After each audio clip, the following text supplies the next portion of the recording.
Isn't that what you do in an emergency situation? The Ross family are joining together in speaking out for a young family member who can't speak for himself.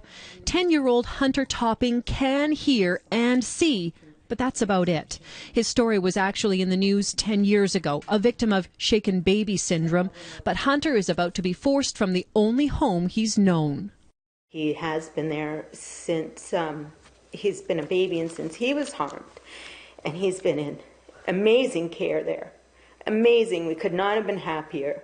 For the past decade, Hunter has been living in foster care. For privacy reasons, we can't show you the home, but his aunt and great-grandparents describe the care there as ideal. I like the fact that he's never been tube-fed. I like the fact that he's never been put on medication. I like the fact that in his entire life as a paraplegic that cannot move, one muscle in his body has never, ever, ever had a bed sore because she rotates him all night long. Like, his care is above and beyond. But despite what the Rosses think about Hunter's current care, the Ministry of Children and Families has decided to remove him from his current foster home by the end of the month.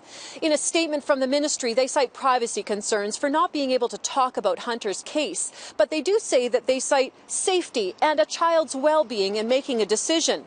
And the placement of a child in the care of the ministry is done after thorough assessment of all available options, and decisions are made based solely on the best possible outcomes for the child in care. In this case, it isn't Hunter's current foster home. If it's so unfit, wouldn't you remove them from that situation immediately? Well, if they're going to be moved, I think they should have had the address by now. The Rosses say they've been given no answers about Hunter's move despite their continued protest.